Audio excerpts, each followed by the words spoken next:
Hey guys, Steve Lav here. Hey, listen, I wanted to do a little vlog about talk about soldering water pipe inside a house. Domestic water pipes. I work in a lot of houses. Commercial work would be similar, and I just loaded up a video. How to solder, water pipe.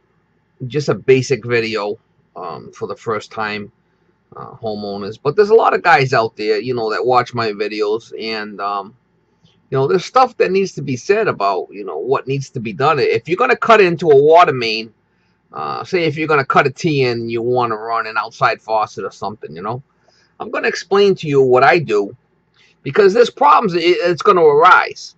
It's not as easy just cutting a pipe, cleaning a pipe, soldering a T on there, and you're going to be good to go. That ain't how it works.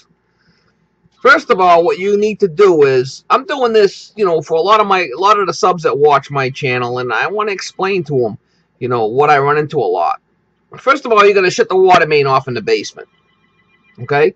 Second of all, you're going to go upstairs and open up every faucet in the house and drain everything out. Now, if there's a sink in the basement or a wash machine, a valve, or, an outside faucet, you want to open that and you want to drain all the water out. But if you're working in the lowest part of the area, maybe you can drain the water heater out. Maybe the cold water going into the tank is lower than you're working, and then that'll help you. You have to get the water out. You might even have to crack, the union on the water main after the valve to drain the water out. But you're still going to have a problem when you cut into the line. There might not be no water coming out anymore because you opened all the valves, you released all the vacuum. But now, when you solder that T on there, you start heating things up. Now all of a sudden you got steam coming out. You're going to create steam when you start heating up that T or that fitting, and what happens is, the steam will blow the flipping solder right out. So what I use is, what they call jet fittings, elbows or couplings. If I'm down in a low area, now if I'm under a sink, and I got a faucet open down in the basement, you don't need jet fittings. You just clean the fitting. There's no water in the pipe. It's below. You just solder your valves on there and you go. But if you're down in the basement, you might need to install these jet fittings. And it's just basically like a little bleeder, Got elbows and couplings. Now, if I was going to say I was going to put a T in down here, I might put this over there and open this up and then put my T. So the steam's going to come. If you don't think it's going to come, you got your head stuck up your ass and you don't have a fucking clue what you're doing. Because it's going to come. Okay? And if you don't have this in there, it's going to blow the solder out of the fitting. You're going to have all kinds of leaks. That's why all these guys go with the Pro Press and, shock bite fitting. You got to go with shock bite fittings. You call yourself a mechanic? Come on, guy. Really? I'm just explaining to you what I run into. I see this all the time. I find if, I use a fitting like this, if I'm down in the basement in a low area where I'm cutting in, this will save you a lot of time. You put this in, it costs, $7, $8 or whatever it costs. And, save you, 2-3 hours of aggravation. So is it worth it? Absolutely. Put them in and save the time. But that's the deal there with soldering, soft solder.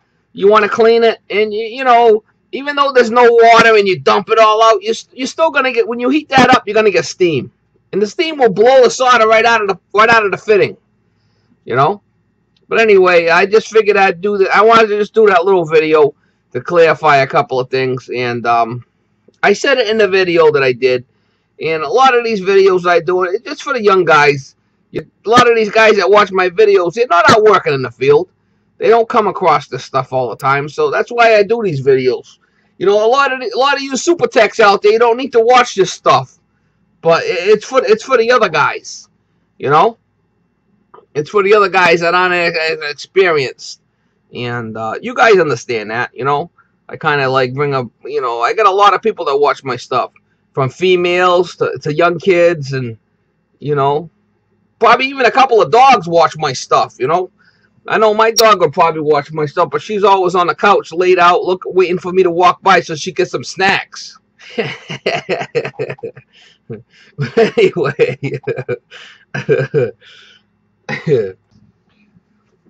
I've had a couple of guys call me recently and left a couple of messages. They wanted to send me a couple of things, tools to try, and I tried the tools out that the guy sent me. Now, Harry Dixon, you guys all know him. He's kind of like a funny guy. He sent me this Hillmore tool.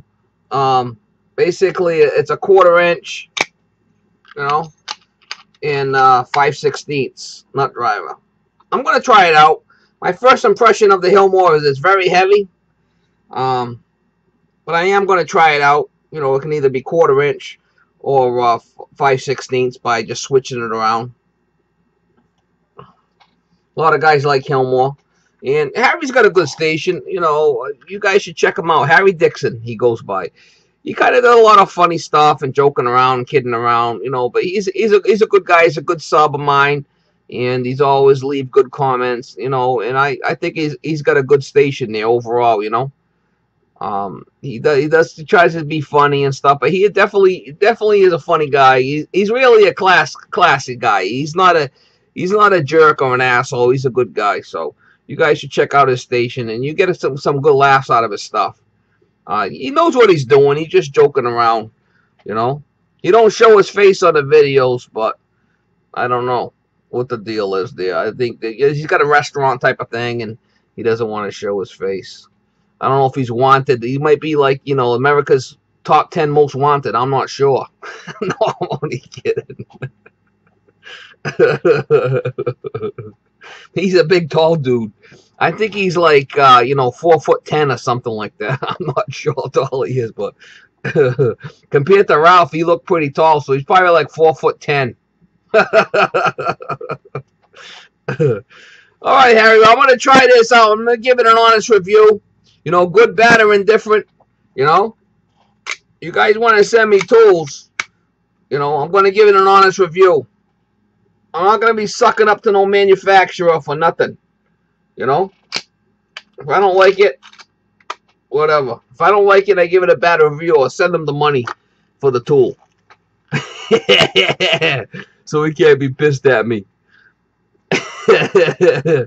If he's mad, I'll send him a loaded rat trap. And so when he opens up the bloody package, he sticks his hand in there, smack. I'll put a bear trap in there if he's pissed at me. See how he likes that. Ouch. Anyway, guys, just a quick little video. I wanted to talk about the water pipe and, a couple of things that are going on with that. And, I know a lot of the guys that watch my stuff, they're all HVAC guys, and they don't work on plumbing. So, it's all about kind of spreading your knowledge around a little bit. And, when you guys try to be flipping superheroes and go try to tackle something on a weekend, and then you run into problems, sometimes the little tips and stuff can help you out. You won't look like so much of a jerk to your wife when you can fix it. if you go and start something and then all of a sudden it's leaking all over the place. You're gonna be scratching your head. Then you're gonna be the flipping porch monkey.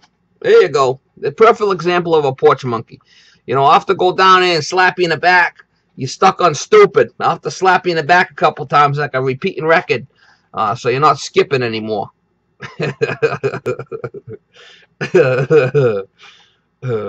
Oh, you love me or you hate me, one of the two. I'm just joking around, so don't get your panties in a bunch.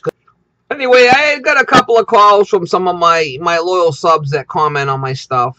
Some of the guys that have been watching my station for a while had called me on the phone and said that they appreciated my station and they appreciate the work that I put into the videos. And it's a lot of work, guys. If you don't think, doing the videos that I put out is a lot of work, it's a lot of work. I spend hours and hours and hours a day on this shit doing these videos. Hours. So just one video, you gotta give these guys credit that put videos up on YouTube, because it's a lot of work. Unless it's just a quick little vlog or something and they just slap it up there. The guys that are doing the editing and stuff, it's a lot of work. It is a lot. It's a ton of work to make a decent video. If your videos suck, the guy's not spending no time on it. But if the guy's spending a little bit of time on it to get a quality video, it's a lot of editing, a lot of work, a lot of, cutting this out, cutting that out, kind of try to splice it together to get something that's going to be decent within a short amount of time. So you got to give these guys credit that do, you know, YouTube videos, because it's not easy. It's not an easy road, you know. And if you want to walk down that road, just be prepared to spend a lot of time doing it, that you're not going to get rewarded for. You know, it's going to kind of be like a real hobby that you really want to do. Uh, you know, overall, is it worth it? No, it's not. It's a lot of flipping work. But I don't know. I'm stuck on flipping stupid. Somebody needs to come over and slap me a couple of times. Wake me the hell up. All the videos that I'm pumping out. But anyway, I appreciate the guys that, you know, had called me on the phone and commented and said, hey, thanks for doing the videos, and they appreciate them. Some of the guys are retired, and you know, some of the stuff I do brings back memories of, you know, what they did in the past. And some of the new guys, the young guys, you have watched some of my stuff and it's helped them out. And it's, you know, it's been good to hear that type of stuff from guys that, you know, they appreciate what I'm doing and stuff. And like I said, it's not an easy road. So I want to thank the guys that had commented, the guys that always comment on my videos. And I try to respond to every comment. And the guys that had called me on the phone and, you know, they spilled their heart out, I appreciate that shit. You know, I really do. And I appreciate my loyal subs, you know, because my station's all about the subs. All right, ladies and gentlemen, thank you for watching my station, and leave some comments. I want to talk to the ladies and the gentlemen in the comments. I want to respond, you know, to everybody. Hopefully we can, you know, build a relationship back and forth. All right, guys, thanks for watching and have a good day.